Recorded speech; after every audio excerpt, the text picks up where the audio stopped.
दोस्तों वैसे तो रिसर्चर्स ने इंसानों की उत्पत्ति कैसे हुई इसके बारे में कई सारी थ्योरीज हमारे सामने लाकर रखी हैं। अब जैसे कि पृथ्वी का जन्म कैसे हुआ, इंसानों की उत्पत्ति कैसे हुई, इंसान आखिर पूरी धरती पर कैसे फैलना शुरू हुए।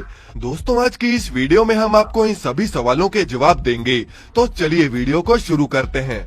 अब दोस्तों मनुष्य धरती पर आई कैसे? दरअसल आज से 35 लाख साल पहले धरती पर काफी बड़े बड़े जीव थे और उस समय ही धरती पर कुछ ऐसे एप्स आए जो कि दो पैरों पर बाकी एप्स से हटकर चलते थे। अब धरती पर परिवर्तन होता चला गया और 25 लाख साल पहले धरती पर अब ऐसे बंदर आए जो कि पत्थरों से हथियार बनाते थे और उससे जंगली जानवरों का शिकार करके उसके मांस का सेवन करते थे।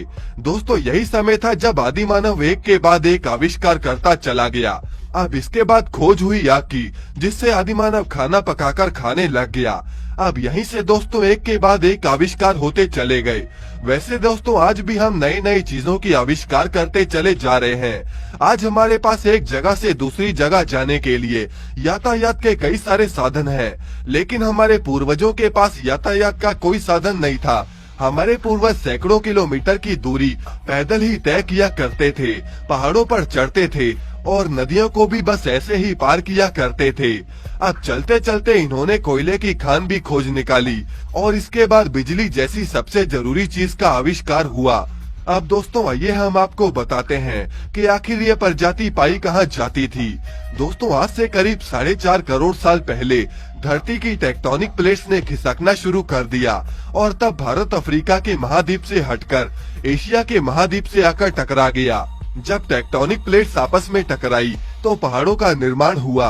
जब दोस्तों प्लेट्स आपस में टकराई तो भारी प्लेट्स धरती के नीचे चली गई और हल्की प्लेट्स ऊपर आ गई और ऐसा होने में वैसे करोड़ों साल लग गए और दोस्तों इसी से जाकर हिमालय की माउंट एवरेस्ट की चोटी बनी थी। दोस्तों ये इतने ऊंचे थे कि इनकी वजह से मौसमी परिवर्तन होने लग गया। जहाँ गर्मी होती थी वहाँ पर भी ठंड होने लग गई थी। ऊंचे पहाड़ों पर बर्फ जमी रहती थी और सूरज की गर्मी से जब बर्फ पिघली तो ना जाने कितनी नदियों का निर्माण हुआ। अब 1 करोड़ साल पहले नदियाँ जंगल अपना अपना विकास कर रही थी और तभी नए नए जानवरों का निर्माण भी होता चला गया।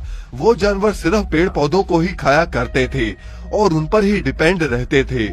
अब दोस्तों दूसरी तरफ टेक्टोनिक प्लेट्स और भी खिसकती चली गई, जिसकी वजह से ईस्ट अफ्रीकन रिफ्ट वैली का निर्माण हुआ।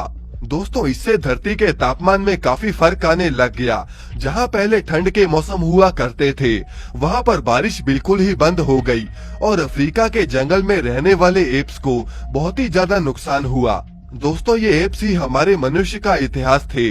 दोस्तों यही एप्स हमारे पूर्वज थे।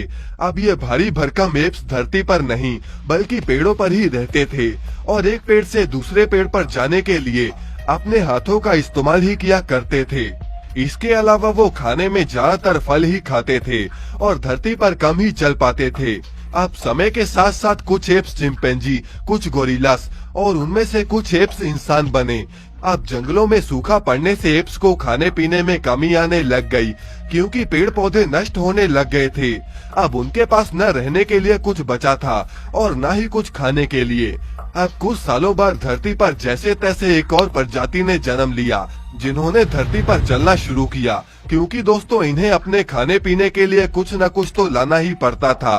अब दोस्तों इसके बाद जन्म हुआ होमो हैबिलिस का। यही वो बंदर थे जो पत्थरों का इस्तेमाल करते थे और उन्हें हथियारों की तरह यूज करते थे। भारी पत्थरों से औजार बनाते बनाते इनकी उंगलियों की बनावट भी बदल गई थी और ये पहले के मुकाबले और भी ज्यादा मजबूत हो गए थे।